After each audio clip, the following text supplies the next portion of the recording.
There's a lot of people who have been talking about us and our interaction with Venezuela. Trump just rolled in there like a baller and captured their king. I don't know what that actually is going to translate to for people on their investment decisions. Guess what the US dollar's performance was last year? -7%. I think mobile home parks are the best suited asset class if there is this kind of debt issue that continues to spawn with real estate or mobile home parks, the cash flow, right? We almost built a trailer park NFT. Enough about the bullshit. Let's talk deals, all right?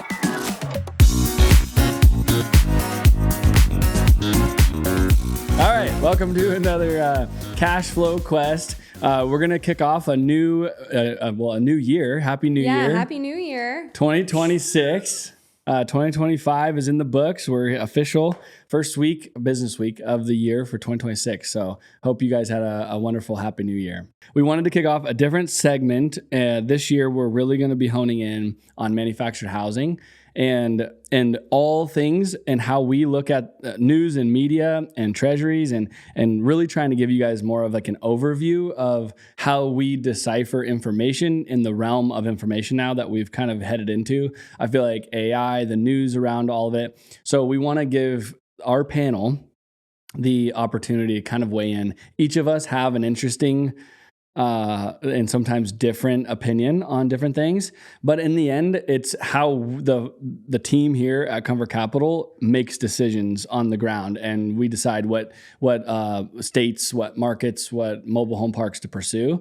And we're typically doing, new purchases and acquisitions all the time. So we're in the game with, rate locking and purchasing and using, commercial mortgages to buy mobile home parks. So with that said, we wanted to kick off the main topic of the week. I feel like is Venezuela topic and how Trump just rolled in there like a baller and captured their king, their head of state, like whatever you'd call him. I think he goes by president. Yeah. And so I was interested to get Tide's take and your take on that. We've talked about it briefly in the office, but now it's like we see that he's in New York and he's on trial, and it's the whole game of it is rolling. But it's interesting. There's a lot of macroeconomic factors here. I think that just to kick that portion off, I feel like you're listening to a lot of news, and it's primarily talking about specifically oil is the main discussion topic. Yeah. And almost like it's directly for our oil benefit.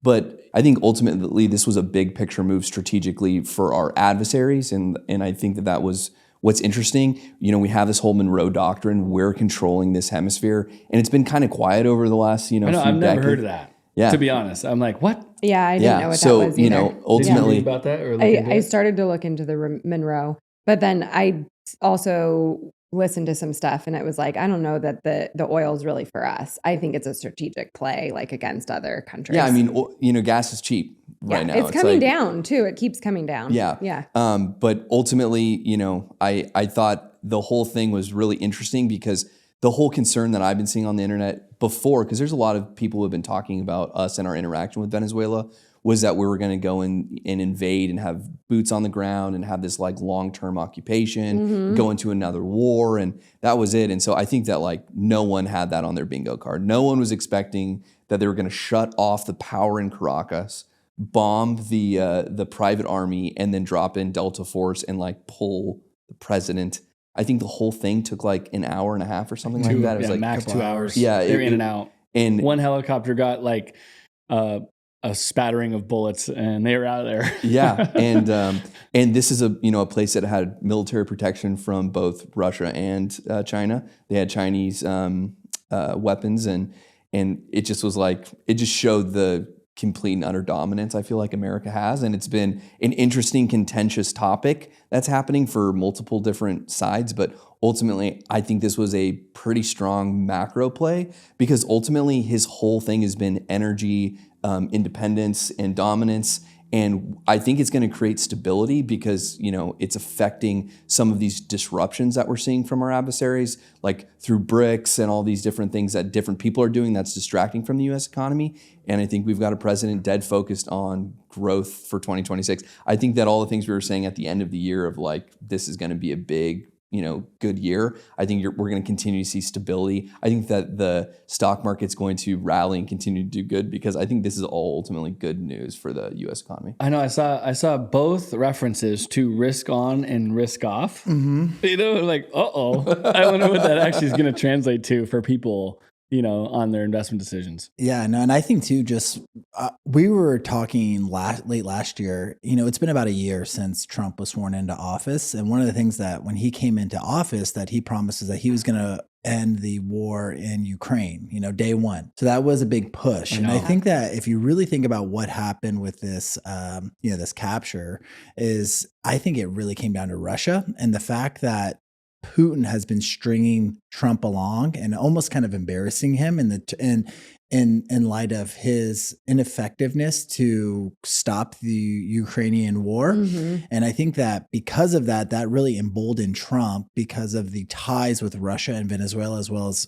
China to go in and make this move. I think strategically of us having the dominance and control over Venezuela with the hopes to provide a more democratic political party in Venezuela and making it very good for the people. And they tied in the drug war and all those things. But I think to Tide's point, this really was more of a geopolitical move to kind of strengthen our hemisphere and saying like, hey, these adversaries, Russia and China, influence in our hemisphere with Venezuela being the largest proven crude oil, supplier or owner, as far as reserves, 20% of the world's oil. That we're going to go in and take this over and put in U.S. oil companies to pull out this heavy crude and transport that to the Gulf of America, where, that's where a lot of those refineries in Texas, Louisiana, that Gulf, they're all. Yeah, we can take it on it through Houston-ish. Exactly. Yeah, that whole area. And that whole area of the Gulf is very much geared towards refining heavy crude, which is what Venezuela has, is that heavy, thick, lots of dinosaurs compressed into one. Exactly. and what that can do as far as like the domino effects of that, if you really kind of play this out, and today's Wednesday, right? And this podcast will probably come out a couple of days, but we just took over a couple of oil tankers that were sanctioned from Russia that were going back to Russia. They were under Venezuela, and then Russia kind of quickly registered them into Russia, and they had some Russian submarines. This morning's news on Yahoo. Russian submarines that were protecting it. The Coast Guard and the U.S. military just took over those Russian assets, those oil tankers.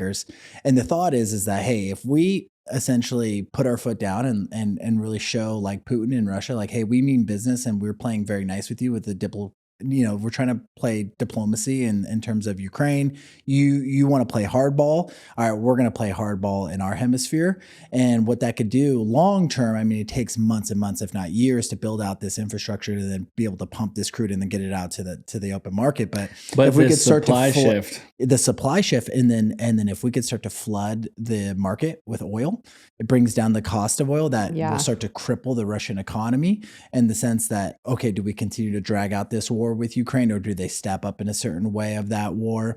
And then you think about strategically with China. China gets a lot of its oil from both Venezuela and Iran, two countries right now that are obviously, Iran is going through an uprising. And so like, if you start to play out this, you put on your geopolitical kind of chess master hat, it is very strategic. It was a heck of a move. It is a heck of a move. Then he and took you got to over have some balls to do that. Before I forget and move on, the Panama Canal. We took it over, and that's how China gets their oil from this area. Venezuela. Well, do you think Colombia is going to come in into play at all? Because I heard I just saw. I think it was Ben Shapiro had a really good breakdown, or it was the Daily Wire last night, where they were talking about the current socialist person running Colombia is up for re-election, very unpopular. It looks like they're going to have a transition, and they have pretty consistently had more middle to conservative politicians, so they weren't super concerned about that. But I do want to make just a quick point. I agree with everything you said from a standpoint of what this will do to Russia, but at the end of the day, our nemesis, the person that's largely affecting the U.S. economy from a external threat, I think is China.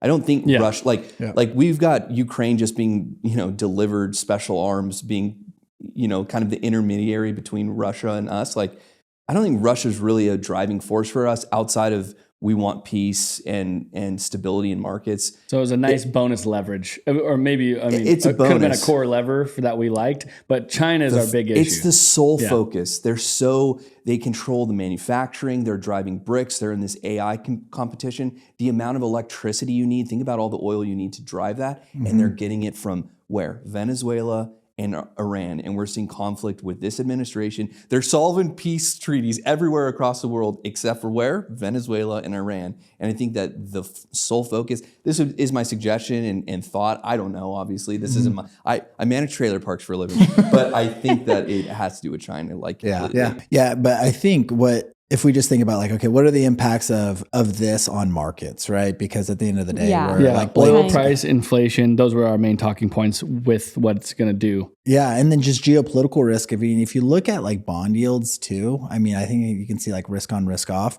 Like the 10-year treasury has come down a little bit, but I mean, gosh. It wasn't much. It wasn't much. Staying fairly consistent. And it's Wednesday. Yes. I feel like everyone's like emboldened by this a little bit for pro-America, like America first, but it's like, oh yeah, we're gonna go get some. Yes. And so everyone's like, market's gonna run, we're gonna do it. I don't know. I sense that more. Yeah.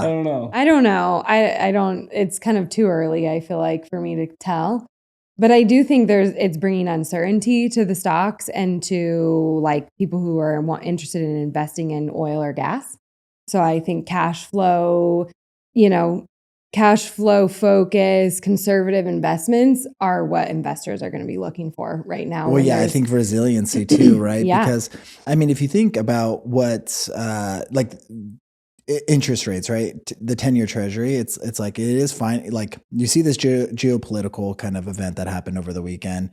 10-year treasury came down a little bit, but like then 4 basis nothing, points. right? Yeah, So not it's, a lot. and it's actually up from when the Fed cut rates, right? And if you look back at every time the Fed has cut rates since, And the Fed held. So then that's another piece of news, right? well, the Fed cut, last rate cut, I'm saying that the rates are higher than they were going into that meeting when they cut 25 basis points.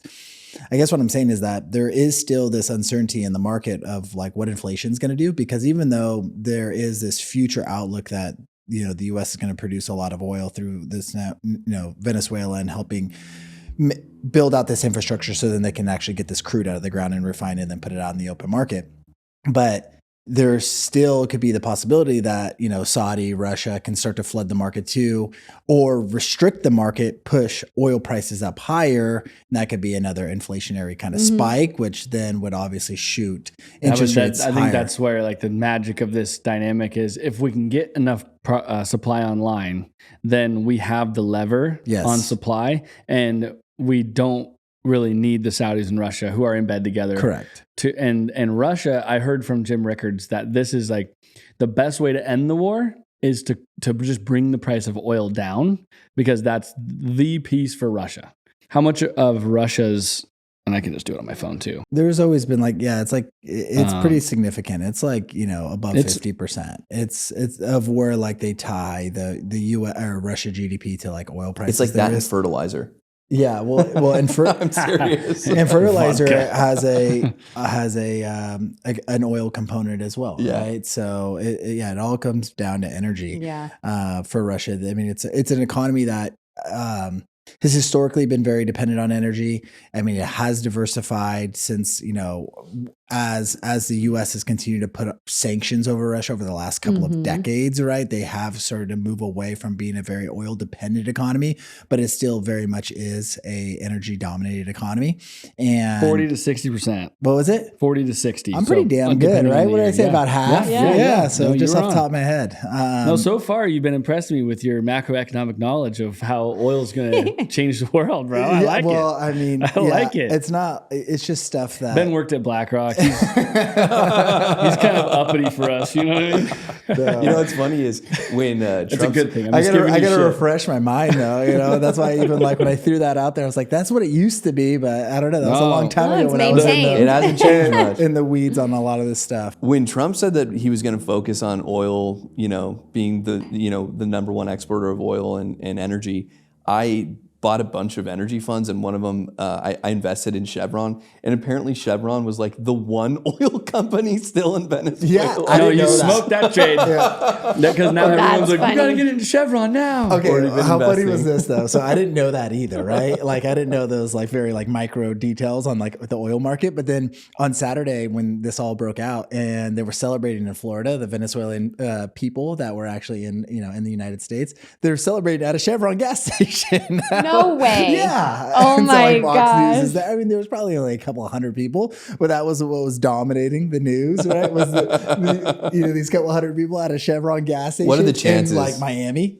Oh my gosh. So pretty funny. Sounds planned to me. Yeah, exactly. Chevron sponsoring like Throwing a party, right? Venezuelan party at the Chevron. Well, how funny. No, okay, so that's interesting. Of note, just because gold and silver are still running. oh my goodness. good You see thing- silver. Silver's up at $83 That's an insane. ounce. So Yep. that's Where's pretty gold wild. We today? called that. Didn't we call that on a podcast? Yeah, well, I bought said it it was at gonna run. $27 and thought I was late. Yeah. And now it's getting like a fervor. If you were Wait, right any- on gold, you were going to be right on any- silver. Yeah. Any it's- update yeah. on, wasn't there like on silver, it was going to be like fully absorbed and then you Well, wouldn't that's be the able to buy challenge. it anymore? Well, and then we were talking just amongst ourselves about like what's the difference on holding ETF, gold and silver versus taking physical delivery. And there's not enough silver and not enough gold to facilitate everyone taking possession. So that's where the fear kind of starts coming in. Like Italy is now taking their gold back. Like even nations are doing what they've done in the past hundreds of years ago, where they're taking their gold back in possession. And putting it in volts or Yeah, like, locally though, but like on Italian turf versus like the Interesting. European central bank. Yeah. And so there's this like, and then what I was going to note about Russia was the thing that kicked this whole thing off was when we seized the Russian Federal Exchange dollars when the war broke out with Ukraine. Was like Biden's like, oh well, we'll just take their foreign exchange dollars that they use for trade with us and we'll lock them up. And it was like 200 to 300 billion, which is a lot of money, Yeah. and we froze it. And we froze it in Swift or however they divvy up the cash when they transact. And but previous to that, even before that, they had already held 20% of all their reserves in gold. Good for them. So when gold spiked, like that's where Jim Rickards is like an economic warfare expert. He's like, "What are you doing?" Because now they won, and then they were spiking. Biden was spiking oil prices. Russia was winning. Yeah, because it totally held them Economically. up. Yeah. And Germany's buying all of their oil from Russia. It's so odd to me Yeah. that they like want to back Ukraine now. Like when you have some pretty interesting hindsight on how it's not really working out. And then now, so it's I feel like Trump really did want to end it, but you got this whole European Union backing Ukraine and Russia, and it's like a non-starter negotiation between these two parties. Trump's trying to help it in any way he can. And now he's got a new lever. All right, I'll just saturate the oil market and bring it down. But Russia's not dumb, so it'll be interesting to see how they play. Yeah. 100%. Yeah. And I feel like in general, there's like this new era of conquer going around. Yes, like the I whole feel like Greenland. Russia just wants Ukraine. Like there's just something going on. And now like, Trump taking Venezuela, there's like all this chatter now. He's going to take Greenland. Yes. Yeah. Like it's an I've interesting heard, yeah. time. I think they're meeting. There's like a negotiation happening on it. Isn't it for Greenland and Iceland? I don't know. No, He's it's mostly saying it for Greenland. safety reasons. And for the United States. It's like a big 'cause- chunk of land, and it's like, who lives there? How many people? What's the government? Like, we should just take it. Well, the Dutch own it. And, Yeah. and so it's a strategic. Dutch. Yeah, the Dutch. What is going on over there, man? Yeah, I mean, and so they were the mega power like 150 years ago. Isn't that wild? 150 years ago? Oh yeah. Oh, yeah. And maybe 200, but it's, Yeah, it was a long time ago. They were sailing on ships, dude. yeah. Oh yeah. Oh yeah.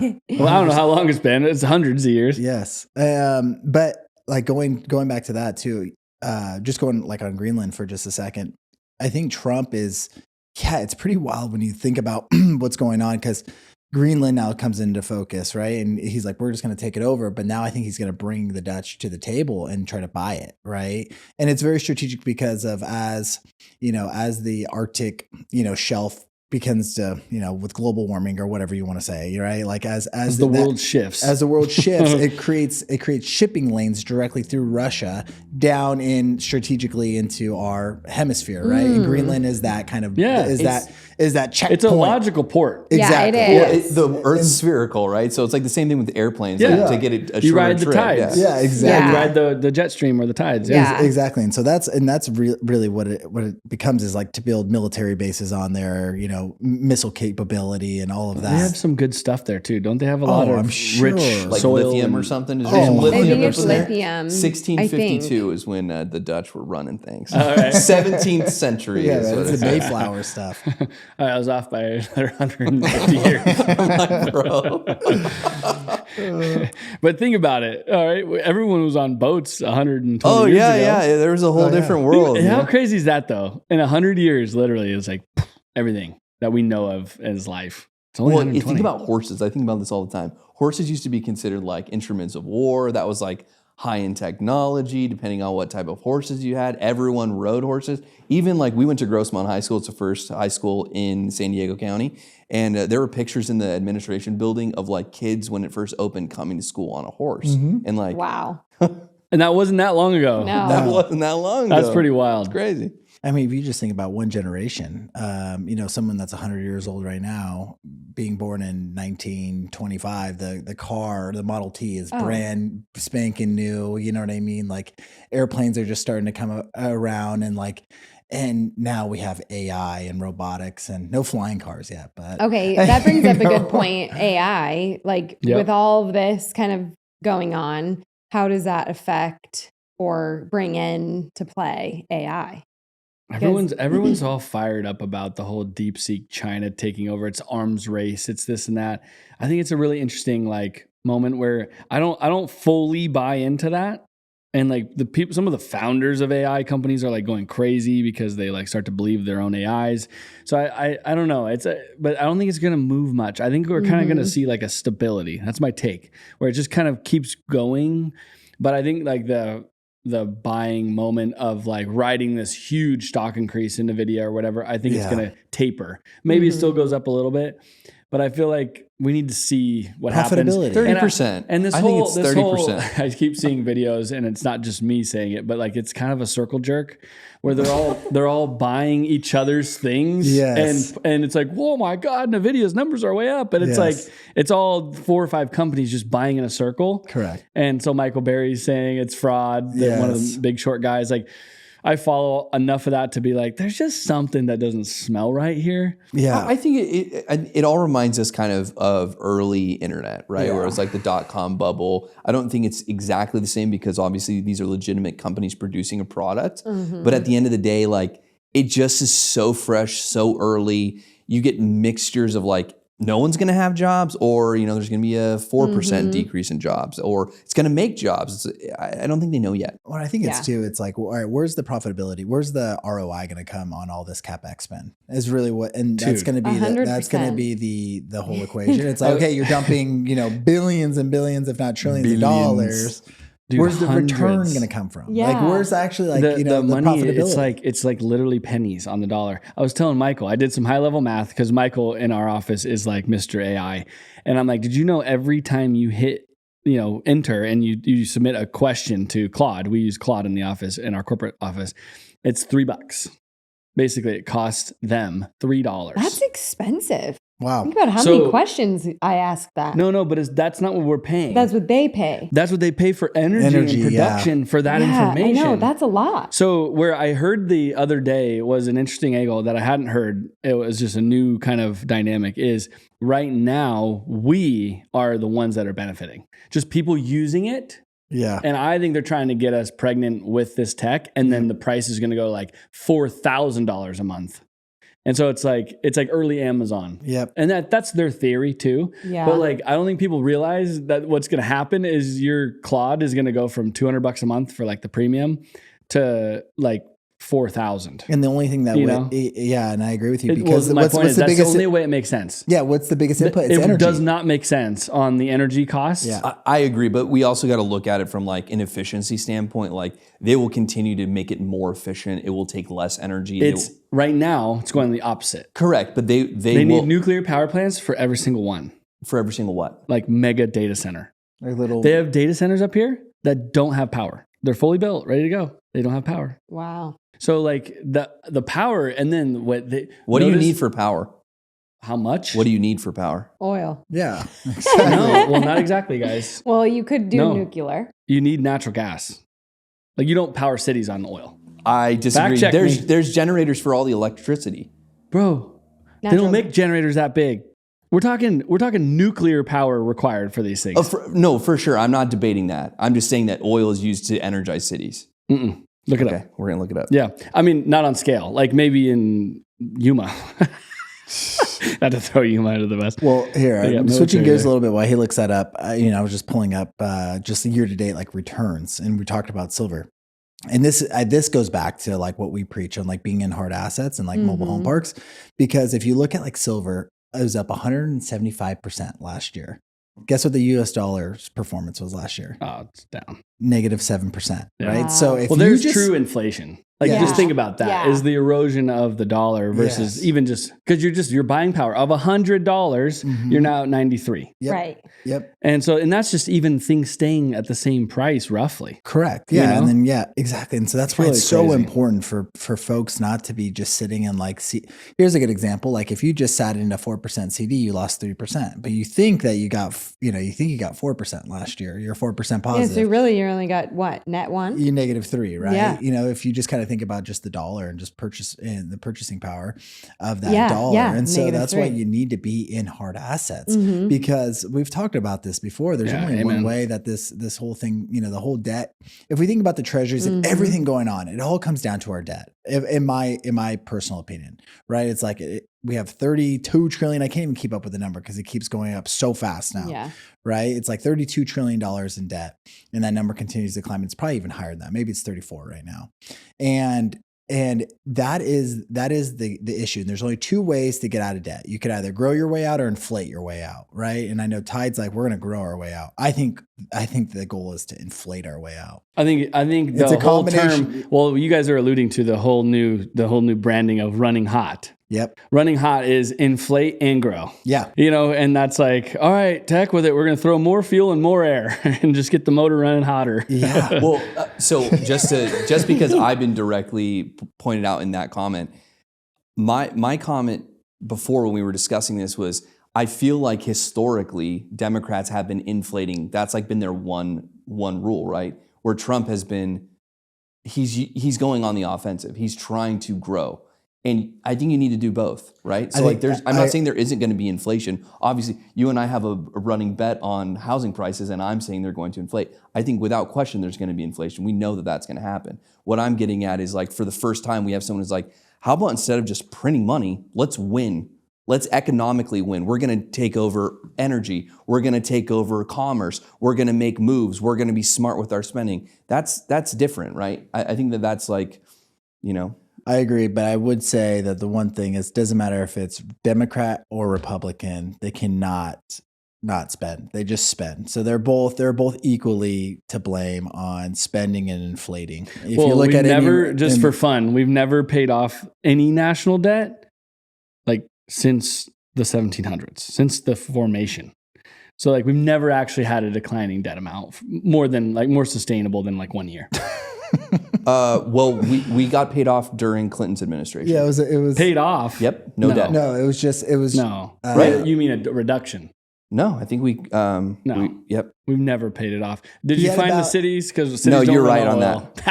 It says that there are some islands that survive off of gas. There you Or go. that survive off There of you go. crude oil.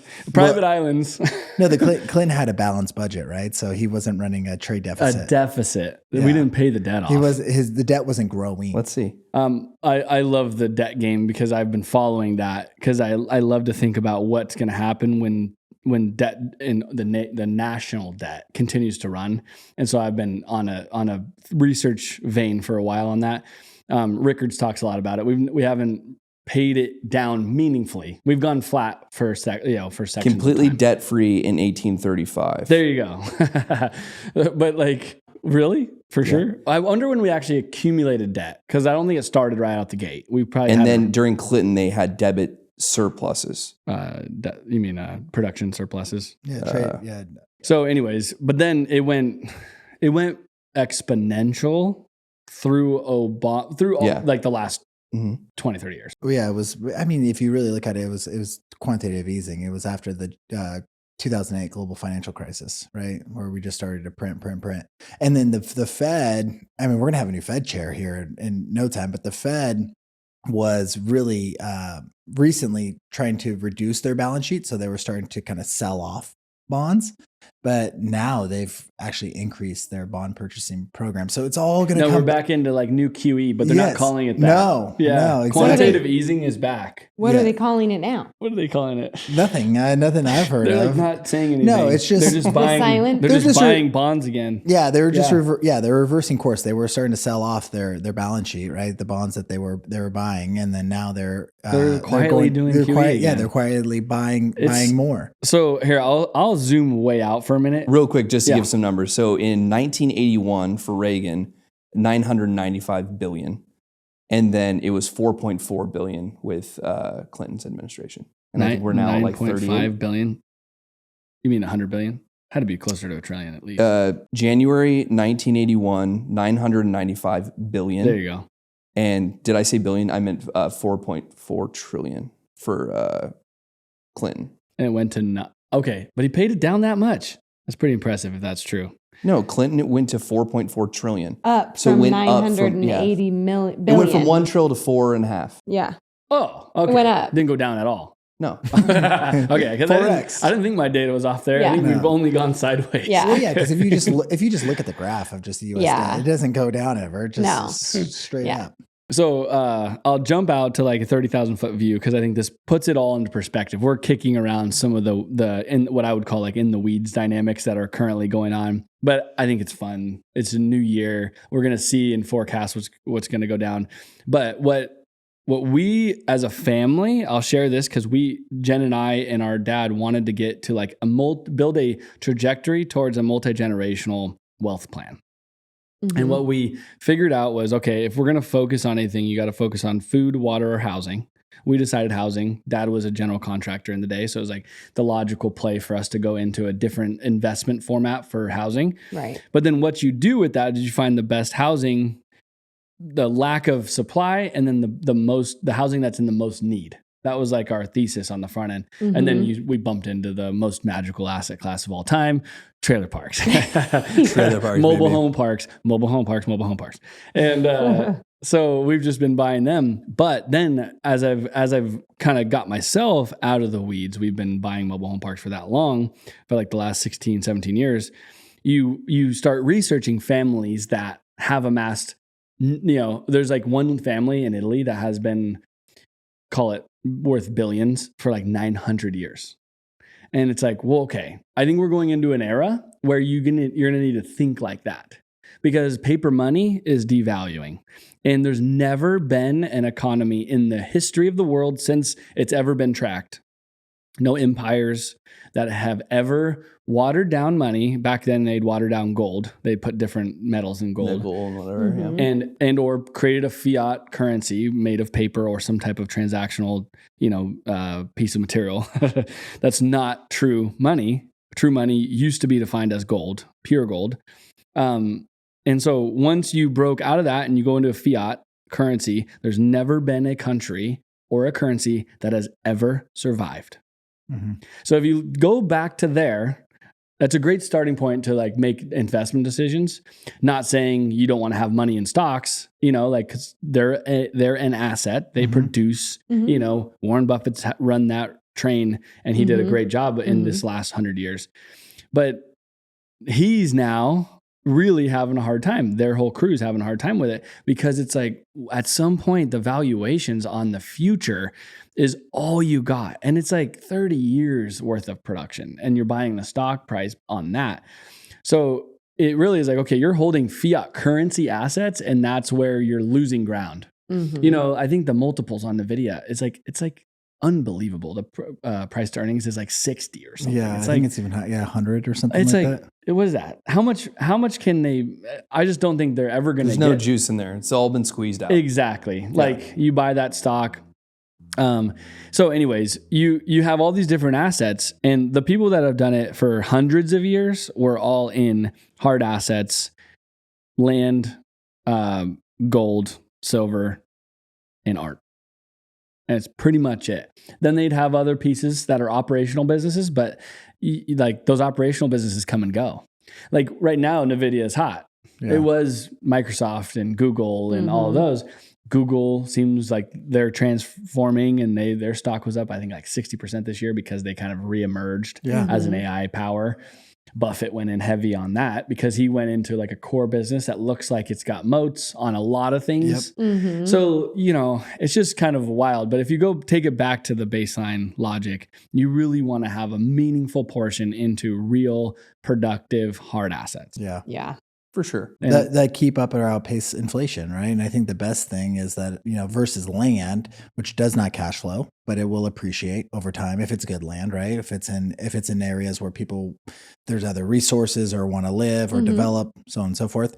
But with real estate or mobile home parks, the cash flow, right? Like that is well, you're owning land that you get flows. great depreciation on, by the way, Yes. because you have infrastructure. Yeah. So, like, because buying raw land kind of sucks. You don't get any depreciation. Right. Correct. Yeah, because there's no improvements on it. And it's usually a speculation. Like, Totally. you Correct. buy it and maybe the gentrification zone changes and now you're like in the middle of Timbuktu. Yeah. My grandfather, he passed away and he had a few parcels, and my grandmother started getting these offers on them, and I started calling around, and they're like, yeah, like it's going to sell for maybe $1,000 per parcel. And they thought that this was going to make them a ton of money. And it's like the you know, all of the development changed and it went a different Went way the in like other direction. 1973. Yeah. And that, your grandpa bought the wrong parcels. I think too, like one of the Didn't questions. hedge enough. Yeah. Yeah. He was planning on having a crude oil power for local cities.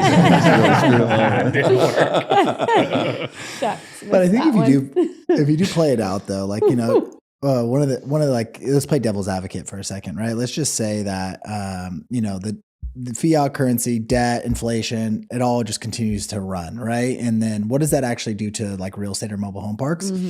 I mean, there is no asset class that is completely immune. You could probably say gold would be the Yeah, as long as you have it stored safe. store. Yeah. People love stealing But let's gold. just say like there is a massive debt crisis in the United States, right? Like, you know, we essentially we cannot continue to, we become the next Venezuela, right? We like cannot pay back our debt. We start inflating, right? Can I There's just go inflation. on a small tangent? Yes. Venezuela, the people that came in through the Biden border opening, I had local people, 4 of them, that were not necessarily direct friends, but like I'd hear of a friend of a friend that was like, I could go meet them. They had a house in La Jolla or in Lakeside or wherever.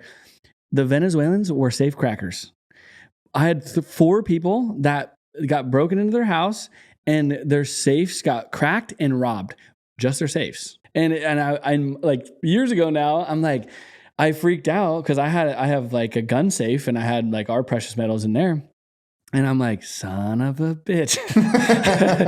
There's these Venezuelans now running around How do you know cracking they were everybody's Venezuelans? safes. Yeah, how do you know that? Because I know It came out true. in the news that there were like these sophisticated thieves, and so I just took it as Venezuelan. So I'm just having fun with that. It may not have been, but it was like a newsworthy thing. I remember it back then, but then I heard, and I'm like, you know, we never had it happen before that like several people in San Diego that I knew of had their safe, like they Correct. figured out who had safes, Yep.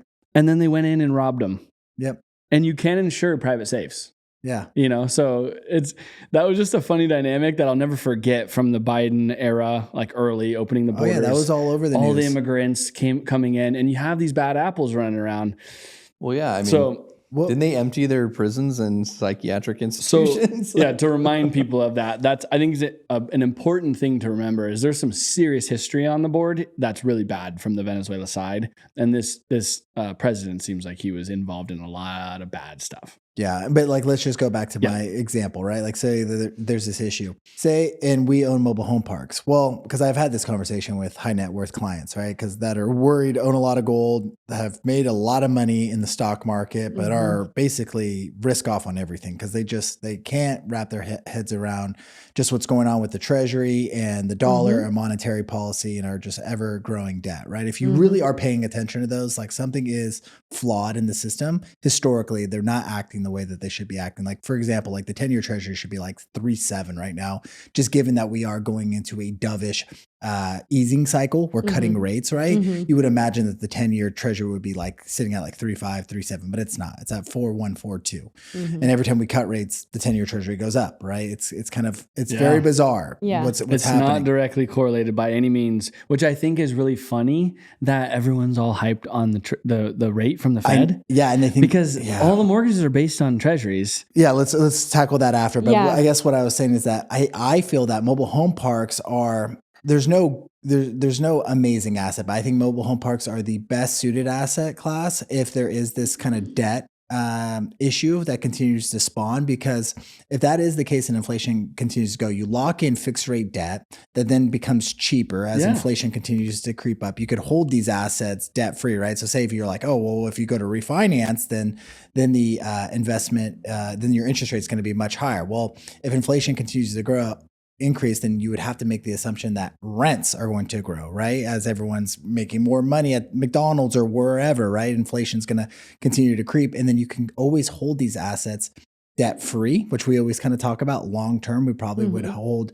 real estate debt free. At that point, you have debt for a tax issue versus like the risk element. Exactly. Do you want to explain why we would say that? Okay, so if you take a property out 20 years, you're going to end up receiving cash flow that you now have a lot of cash flow from that given asset. So let's just say like we have an apartment building that's now a legacy asset. My dad built it for a partnership. We still run it. After he passed, we ended up with the management of it. Everyone now is starting to, it was built in 2005, so it's 20 years old. Basically run out of basis. Yep. And so at that point, we still have debt on it, but there's no basis. They had already refied, fully cashed out. So all that income coming in, it's passive, but it's taxed at the passive rate, which is roughly 15%. And so you're paying tax on it. Now it's still a great rate, tax rate, and you're not paying a lot of taxes on it, but paying zero tax is better than paying tax. So then you start to think about how can I take money or more debt on this asset that's now ballooned in value from 10, 15 years ago. You can borrow more money, even 50, 60% loan to values, really good rates today, interest only. You know that the value is going to grow because they're not reducing the quantity of dollars in the M1, whatever, the dollar supply. And so you borrow more money and then you take that refinance proceeds that's not taxable. It's not profit. You didn't make money, you borrowed money. And so refinance proceeds or finance proceeds in general are not taxable. It's not income. Right. And so then you take that money and you deploy it in fresh mobile home parks and you can get a bunch of depreciation and we can front load the most out of most real estate asset classes. And so now you start to forward plan all of your assets that you've held long-term. You could potentially argue to maximize the loan amounts. That would work, with some conservative metrics from like a asset preservation standpoint. You roll those proceeds into newer assets, ideally with the most amount of depreciation, so that you can wash all of your passive income from years past with the new stuff that you've purchased. Yeah. And I, for the record, have billionaire friends that are buying mobile home parks for that reason. Correct. Correct. And that's the only reason they're buying mobile home parks. Well, and mobile home that parks. it's a great asset class that they came from, really high-end multi and condo developments. Great asset class that also has the highest depreciation That we know of. Because you don't own the buildings. Yeah, what do you call it? Improvements above the ground. Right. And we've gotten back our cost segs for all of our 2025 assets that we bought, just to put a finer point on this piece. Of someone's like, well, what do you mean by that? So when you look at a cost segregation analysis on a mobile home park, which basically all that is like it's an engineering and accounting report that breaks down the purchase price of a given piece of real estate into its components Right. of what you actually purchase, right? Like what does that purchase price make up? There's a component of land and there's a lot of components of improvements, right? And when you look at all of the cost segregation studies that we did on our parks, roughly 10 to 15% gets allocated to land. The remainder, so that's like 85 to 90%, is allocated to assets with a useful life of 20 years and below. Most of it's 15 years and below, which is all eligible for 100% bonus depreciation. Then you layer on that you got a mortgage or you got debt on that asset too, at maybe 40% loan to value, right? Conservative debt on that, and that amplifies your ability to then pull forward depreciation in year one. And so that's what we kind of talk about. And like, a different way to look at this is if you did a cost segregation analysis on a retail asset, let's just say like a Walmart, you bought a Walmart, right? Not the physical business, but you bought the real estate that the Walmart sits on. Yeah. A retail strip. And let's say it's in California. Well, you're going to have to allocate probably at least 30% of that purchase price to the land, because land in California is expensive versus in Texas, right? So that's going to have a component.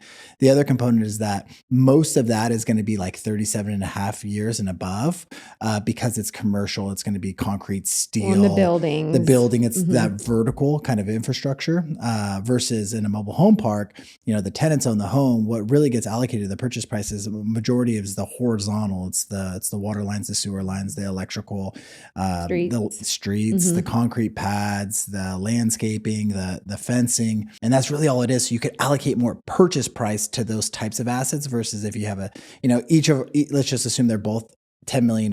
You can't justify saying, hey, a majority of this asset is made up of the sewer lines underneath this Walmart. It's like, no way. No. Jose, it's majority of that is going to be allocated to all of this, vertical infrastructure that you have. And so that's what that Blake and Jen are kind of mentioning, just put a finer point on that piece of why mobile home parks are really special. Mobile home parks, to my knowledge, other than oil and gas, because it's all infrastructure and mechanical. True. But the risk is exponentially higher. Yeah. Because you just don't know the production of that oil well. Correct. Well, so if the question is depreciation, there might be items that are, but they're usually not. Like for example, I think machinery has like a faster depreciation rate. Like farmers go buy equipment, buy big tractors. But your equipment isn't worth double in 10 years. You can go buy airplanes.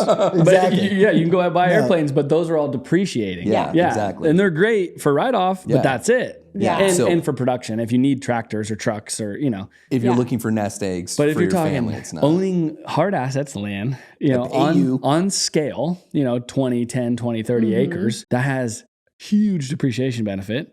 The rents are uncorrelated to normal market rate. Like mobile home parks are just the best from a risk adjusted returns. And we've said this a million times, but it's important to hammer because now everybody in multi is just almost, just exhausted trying to figure out how to do deals. And our rent growth and the dynamics of our industry are I'd say peaking on performance right now. Yeah. So it's the uncorrelated dance of regular multifamily rentals versus mobile home park performance. We're having the time of our life. Something that I really appreciate about this asset class also right now, we're usually buying some value add, right? Some property that has some type of value add. It might not be infill, it might be directly on rents, et cetera. But mom and pop issues on just pacing with we're market. kind of in the lifted truck and traffic and can see ahead what's happening in multi. So we have this runway where we aren't over our skis, where multi right now is having to backtrack because the rents are too high. They're having to give major concessions. We're setting the price now to catch up with them, and we're a couple years out. So it's such a beautiful moment where it's we can tailor, and ultimately all of our deals are cash flow positive within the first couple years. So it's already producing, it's already stabilized, and I love that about getting. It's the old tortoise and the hare. It really is. And we're the tortoise. Yes. Because when multi was hot, everyone was like, freaking rents are on the run. We're every month we're just running rents up, and there was fear in the market, and so they were getting to take advantage of that.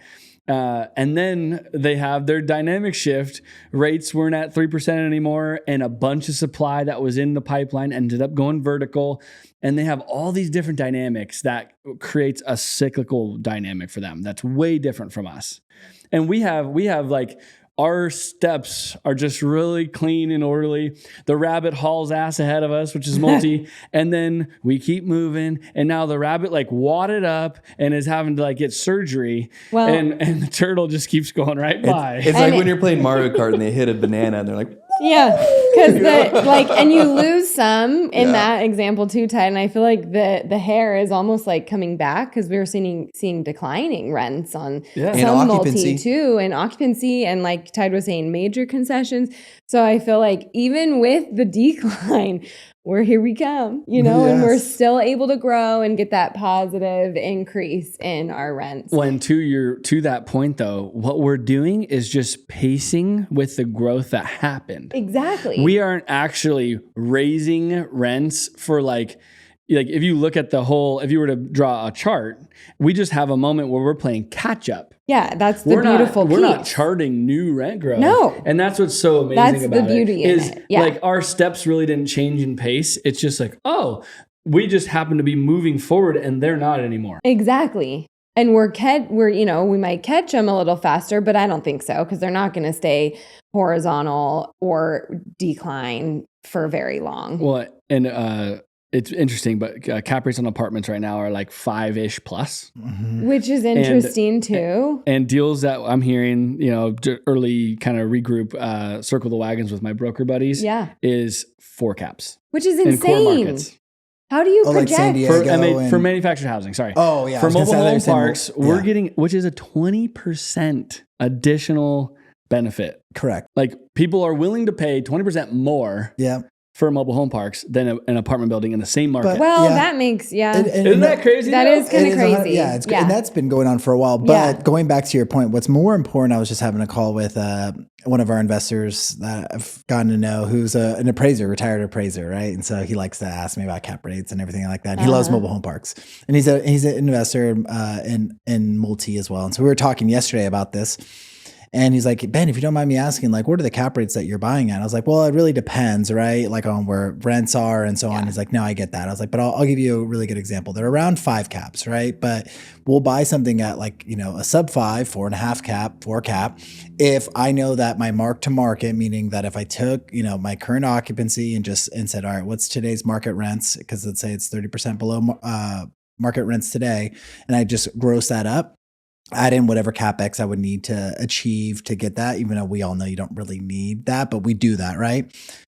And if I'm at a 7, so my mark to market is a 7, and I know that I could sell this like you said at a 4 cap, which would be 5 cap, 4.5, 5 cap potentially. Yeah. You're driving an immense amount of value, right? Like 40%, 30% valuation increase just on the reversion, right? And so that's how you have to look at it. But going back to your point on like multi, if you're buying something at a 5 cap right now or 5+ cap, how do you predict any rent growth? So when we look That's what I was thinking. So like here's a great example. Like when we're looking at a deal, we know where market rent is, right? Because we own parks in that market and we're achieving a certain amount of rent at a certain amount of occupancy. So we feel really good about that market rent. So we could take something and be able to say, okay, we're going to get to market rent in year 3, right? What's my mark to market cap rate?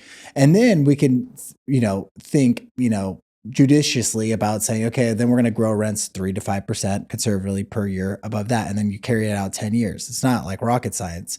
But if you're in multi, you're sitting there buying something right now where, the market's seeing concessions. I was just talking to you guys about a friend of mine that just rented a place in La Jolla, got 2 to 3 months free rent, which is crazy. That is. But so you have concessions going in. Like, how do you think about rent growth over the next couple of years in multi, right? You're making you're speculating so much. Yeah, we're speculating. Pure at least speculation. we're speculation in 2 to 3 years or 4 years. Right. And that all goes back to what you guys are talking about, today. being that, that lifted truck in the freeway or being the tortoise. It all goes back to that because we're buying time, essentially. Yes, we are buying 100%. time to then catch up to market over 2 to 3, 4 years. And then at that point in time, we're making a pretty, I think, conservative approach that By that time, rents are going to be higher. Mhm. And that's what I think I love the most about this asset class from a just purely underwriting risk Mhm. return is that I get to buy time on where I think rent growth is going to go in the future. Yeah, I agree. I couldn't agree more. Yeah. Hey, there's a cliff up there in the middle of the freeway Yeah. that people are falling off. Let's take this exit. So I talked to one of the top, from a production level, one of the top brokerages yesterday about multi, and that's what they sell. Yeah. And they sell apartments here on scale at big, 100 to 500 unit deals on up. And there's still a lot of liquidity in the market though. I bet. And there's a lot Oh, of yeah. cash that was raised from the institutional side. And so that they still have in basically, they can call the money and continue to deploy it in these funds. And the bottom line is if you get a couple beers in these acquisitions guys, they're not confident in their underwriting and they're still buying. Well, they got to 'Cause move the they have money, to, right? right? Mhm. Yeah, exactly. Yeah, well, it's an old Charlie Munger quote, like show me the incentive and I'll show you the result. That whole crew is incentivized to deploy capital, and that's where it's like when you're deploying money on scale, but you really don't have that much skin in the game, and but you've set up the whole team to win based on deploying capital They're and buying going to do assets. that. They're gonna do it. Yeah. Totally. And so like the brokers are sharing with me that like they're selling these stuff and they're like eye-watering prices still today. And they have no idea where rents are going to go. Rents are currently flat in So- San Diego, just FYI. And they're Yeah, so like so- you have to be big into the data on total occupancy for the market and supply. That's the only way you can grow out is when supply shrinks again. Yeah, and it will because there's not a lot of shovels in the ground, but So everything like needs 10 to be. years, Mm-hmm. you're Yeah. probably okay. Probably. Well, remember the quote was survive till 25, right? Yeah, So we yeah. went through 25, right? Yeah. And I think 26 for multi, right? 26 is going to be kind of the same as 25, right? And we'll see if the banks continue to extend and pretend. I Well, know. it's okay. So I know the answer there. Okay. I've been brought into the know on what's happening. And then I had a building that was sent to me. I went and drove it just for fun because I'm like, it was in a cool location in San Diego. I'm like, I'm just going to drive by this and like just walk around, see what's happening in the neighborhood because it was a brand new like 100 unit. It was beautiful. And the guys that built it were upside down from how much it cost them to build it. Their construction loan is eating money, probably 7-8%. Mm-hmm. They had to let it go back to the lender. Lender sold the loan to another operator at principal payoff. Yep. So it was probably an 80% loan to value on the cost. Yeah. Mhm. So that guy probably got a fair deal, but like, isn't that crazy? Probably like a 5 cap on what the payoff to the lender was. Crazy. That is. And so nuts. what's happening is this whole extended pretend thing. We're moving through it now. They're just the bankers, the more sophisticated groups that can move that aren't like big banks. Big banks take too long, so they kind of get down the road too far. The bigger, the smaller, more nimble groups that made the construction loans are working directly with groups and going out to like a bid process from the lender direct. Got it. Because you got to know, like all these construction guys, the construction lenders know the good operators, Yeah. because they have done business with them. Yeah. So they make like 3 to 5 phone calls and say, "Hey, this one's coming back to us.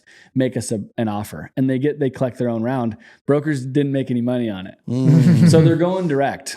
So the lenders are going to bid directly with operators, which I'd say is a different dynamic than I've heard of. But it sounds like to your point, you're not seeing massive discounts. That's You're- yeah. you And know, they're for the- trying to cut for out the loan. middleman costs. Yeah. And I'm sure there's going to be scenarios where like, the banks are going to eat, they're going to lose 50% on their loan because there are, you're talking about a San Diego asset, right? So I get that. Right. But Yeah, you they'll- go to they'll Vegas. go to downtown Phoenix, where, Mhm. they're going to be losing their hair just because of how much development happened in downtown Phoenix. And, Yeah. no one wants to live in downtown Phoenix. They want to live in Scottsdale or, the surrounding areas. I feel like it's it's like those lesser quality markets that they brought in these brand new Class A product into. yeah. Like downtown Phoenix is probably It'll be fine. fine. Like it'll probably trade Yeah. for like payoff of the mortgage. Yeah. What I heard was Class C, rents, all that like projection on rent. So like Glendale, where we buy mobile home parks, those Class C products I'm watching because the guys go in, they spent like $150,000 to $200,000 a unit in Phoenix, which is a lot of money. Yeah. That'd be insane. That's like how much yeah. And then took out 90% leverage so Yeah. that they could do the huge renovation Yeah. and make them a lot nicer. Yeah, they're borrowing the CapEx dollars well, they were too. going to be all in at like 220. The debt is at 200, let's say. Yep. And my broker friends that sell apartments over there are saying they're doing BOVs at like 140. Oh my God. A That's unit. kind of wild. Oh, Rents aren't there. The rents aren't there, and then the expense ratio. It just is what it is, right? Like now you know if they're paying, let's just say it's like a $1,200 apartment, $1,500, $1,800 was never real. yeah. And it's not now. And when will it be? I know. Maybe 10 years. So they bought on these crazy, that's like the Oh, worst man. case scenario. It's not a great market. Yeah. The pullback on rents was steeper than anyone thought. Mm-hmm. The projected rents were crazier than anyone should have ever projected. And the market is not a great market to be executing on. Like, so Yeah. like those are falling knives. Those are like, you just have to wait until the dust settles on this mess. Yeah. And then whoever will pay for like a 7 cap or something, because it's like, it's in different phases of construction. Yeah. Like it's a mess. job. It's a huge it's job. a huge It's a job. operation. And if we just think about like if someone's listening to this and is like, well, why? How is mobile home parks just insulated from all this, right? Isn't it residential as well? I mean, the big difference. I mean, yeah, we could talk about affordability, right? But there's affordable apartments. But like the biggest distinction is that there is no new supply in mobile home parks. That's Period. it. And that the tenants own their home, so it's a stickier tenant base. Like if I just made it Yeah. boil it down to as simple as possible. Yep. You have like you talked about the cyclicality of multi, and it's because you have this constant development pipeline that that ebbs and flows across business cycles. Mhm. I think that that's an important point, but also in addition to that, it's a necessary evil. You have to have housing, and the affordability is such a big factor. Like 100%, it's yeah. half the price of multi. Yeah. It's half, right? Like that there might not be any more supply coming in, but at the same time, it's literally half the cost. So like there's so many people that find themselves in situations where they need affordable housing, or culturally they want to live in this affordable housing option. And so it just keeps it full. And the apartment broker and I were talking about it. He's like, what is the biggest difference? Like, why, like, don't you think at some point you guys bump into rents where, you're going to start losing residents to apartments? And it's a great question. It is. But the difference is they own their homes and they have equity. Like they could sell their homes in Phoenix for 50 to 100,000. In Well, Tucson, especially. 20 to 40. And so like they can get out of those homes and move if they want to and take a nest egg, but they have equity. Yeah. Also, they are typically 2-3 cars minimum. Yep. They have equipment for their jobs. They have kids with toys, and they don't want to go to an apartment. If you go like dollar for dollar equivalent, if you're looking at a 2-bedroom apartment to 2-bedroom mobile home, It's not the same. You're talking like a parking space or 2. You got no yard. Like the lifestyle is like not only a value, but then you have so much less at the same, like at 75% of the cost. We've run into this scenario. I've seen it like in our parks twice. Okay. First scenario, we bought a deal from a previous operator. So we brought in their cost basis on a home. They had bought in peak COVID this house. So like it's a house that should be 50 grand that they bought for 100 grand, right? Mm-hmm. So then in order for us to break even, like basically our corporate controller sent out, hey, this is what it needs to rent for. And we started getting the complaints where it's like, well, if you guys are currently at market rent for a mobile home park, and you integrate the insurance cost and the cost for the mortgage on this overpriced home, well, now it's at the same as local multi, and then that is where we bumped into it. Yes. Okay? So we took a small haircut on that home specifically. So that's one time where we've run into it, and it's a tertiary market. The second time I've seen it happen, we had a renter leave, and they told me, they're like, yeah, we had inherited him when we purchased the property. Mm-hmm. They're like, yeah, the renter left. And I'm like, well, why did he leave? And they're like, well, he can get a better place for the same price. I'm like, well, why? He was renting a fifth wheel that was like 300 square feet. Like it Not was even, like yeah. it wasn't even a home. Like we had No. inherited, someone had put skirting on an RV, you know, and this is what he was living at. He's like, well, Got for it. this price, Yeah, I can yeah. live in an apartment. I'm like, okay. So that's the only 2 times in this entire time I've been in the business, 10 years, that I've ever seen that happen. And note that those are rental homes. So because we deal with that when we inherit deals where like these oddball old mobile homes are rented for maybe $300 or $400 over the space rent. That's why as a company, we work to get completely out of the rental home business and not operate apartments, because then you don't have to fix all that stuff and you just focus on the space rent. Right. Yep. And even if you have to take a small operational loss on homes here and there, the space rent then is that much more consistent. So apartments are 50% turnover roughly, and we're at like 3 turnover per year, 3%. So like that, once you get the whole thing stabilized, it's such a better long-term cash flow heavy and expense low system. Yeah. And the cap rates, like you said, trade inside that of Class A multi. So Why is that? What does that mean? Yeah, The it's cash flow stream's more consistent. Exactly. The other thing, though, when we're talking cap rates, I feel like apartment complexes are so much more professionally managed in general. So when you're talking about cap rate purchases, they're already at market or like very close. It should be, yeah. Right? Where when we're buying deals, we might be buying it at a 4 cap. You're talking about the reversion rate, but like that's more common, right? Like in apartments, there would never be that large of a reversion. Like, you know what I mean? It could, and like in value It just would be rare. I would more say rare. That was consistently. the moment. Yeah. That was the moment we saw. Yeah. Was that Saw. you could have a Correct. Class C or Class B asset that was getting $1,200, and if you renovated the unit and spent them $40,000, you could get $2,000. Correct. And it was a big number, and you could flip the whole thing in 2 or 3 years. Yeah. Drive a 30% IRR. But how long was that? It almost seems like a mirage. It worked for. That was also a COVID fed. That's what I'm saying. It was a That was a really smoke. particularly hot moment for multi because of interest rates being ridiculously low. Yes. Yeah, it's like NFTs, you know, like it was. Honestly, that was a moment in time. That was an Yeah. NFT moment. Yeah. Yeah. They were hot when they were They hot. were hot. I mean, I almost bought.